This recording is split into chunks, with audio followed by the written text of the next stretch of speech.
ಪ್ರಿಯ ವೀಕ್ಷಕರೇ, ತ್ರಿಭುಜದ ಮೇಲಿನ ಕೆಲವು ಥೇರಮ್ಸ್ಗಳನ್ನು ಕಲಿಯೋಣ. GPSTR ಗಣಿತದ ವಿಷಯಕ್ಕೆ ಸಂಬಂಧಿಸಿದಂತೆ. First theorem is Pythagoras theorem. What it says, in a right angle triangle the square of hypotenuse is equal to the sum of the square of the other two sides. I'll take one example. ಒಂದು ಉದಾಹರಣೆಯೊಂದಿಗೆ ತಿಳಿಯೋಣ. ಒಂದು ವೇಳೆ ಒಂದು ಬಾಹುವಿನ ಅಳತೆ 6 centimetre, ಇನ್ನೊಂದು ಬಾಹುವಿನ ಅಳತೆ 8 centimetre ಆದರೆ ಅದರ ವಿಕರ್ಣವನ್ನು ಕಂಡುಹಿಡಿಯಿರಿ ಎಂದು ಕೇಳಿದಾಗ ಈ ಥರವಾಗಿ ಕಂಡುಹಿಡಿಯಬೇಕು. 6 square plus 8 square is equal to 36 plus 64. What is 36 plus 64? That is 100. H square is equal to 100. That is hypotenuse square is equal to 100. The square root of 100 is equal to 10 centimetre. ಈ ವಿಕರ್ಣದ ಅಳತೆ 10 centimetre ಆಯಿತು. ಅದೇ ಥರನಾಗಿ I'll give one more example based on this Pythagoras theorem formula. Let us study now. If hypotenuse is equal to 15 centimeter, side 1 is equal to 9 centimeter, then find the value of side 2. ಒಂದು ವಿಕರ್ಣದ ಅಳತೆ, ಒಂದು ಬಾಹುವಿನ ಅಳತೆ ಕೊಟ್ಟಾಗ ಇನ್ನೊಂದು ಬಾಹುವಿನ ಅಳತೆಯನ್ನು ಹೇಗೆ ಕಂಡುಹಿಡಿಯುವಿರಿ ಎಂದು ಕೇಳಿದಾಗ ಈ ಥರನಾದ ಪ್ರಶ್ನೆಗೆ ಉತ್ತರ ಈ ಥರ ಮಾಡಬೇಕು. 15 ಸ್ಕ್ವೇರ್ ಇದು ಲಂಬಕೋನ ತ್ರಿಭುಜದಲ್ಲಿ ಮಾತ್ರ. 15 square is equal to 9 square plus side 2 square. 15 square is 225, 9 square is 81, that is side 2 square as it is. I'll bring 81 to the left hand side, minus 81, the difference is 144, that is the side 2 square, and the square root of 144, that is the side 2.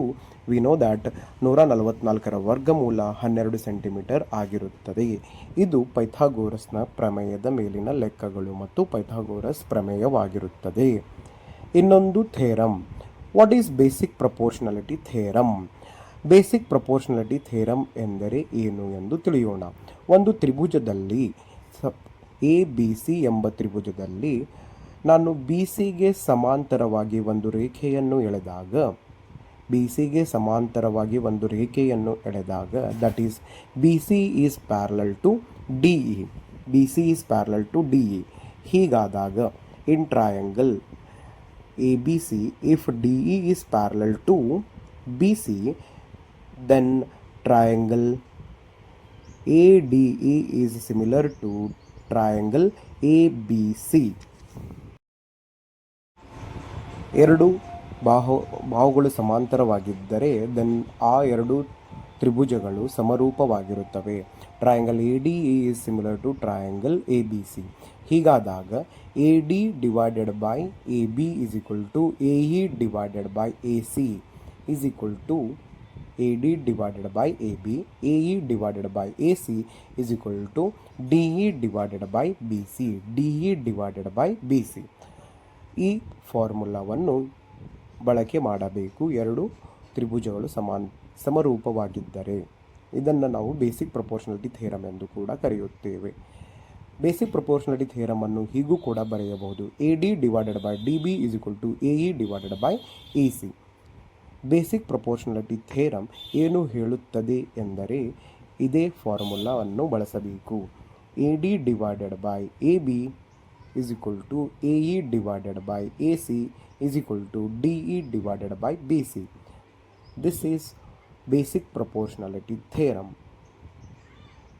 AD divided by DB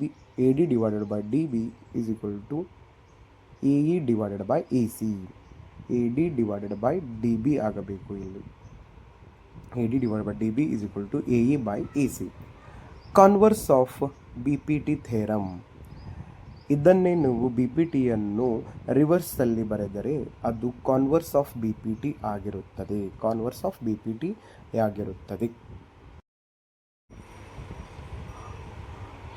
ಮುಂದಿನ ಥಿಯರಮ್ಗೆ ಹೋಗೋಣ.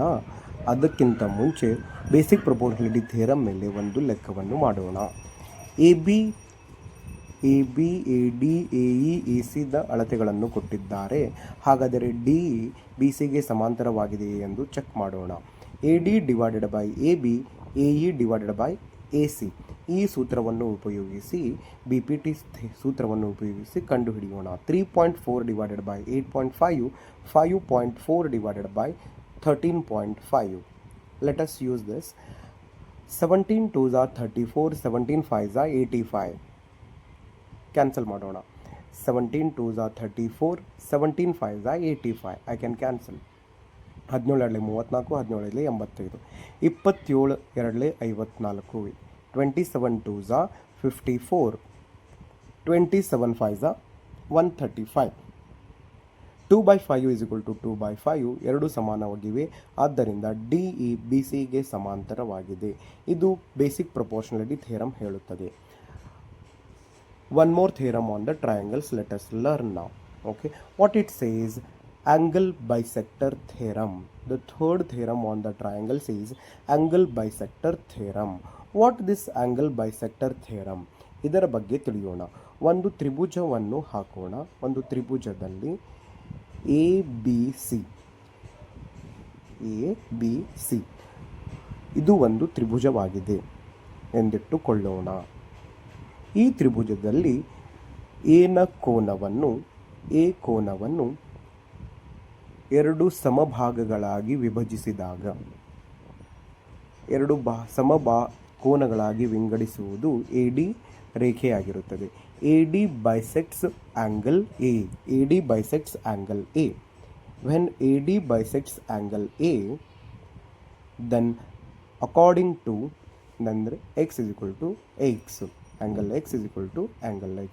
If AD bisects angle A, then BD divided by AB is equal to DC divided by AC. ಇದುವೇ angle bisector theorem ಆಗಿರುತ್ತದೆ.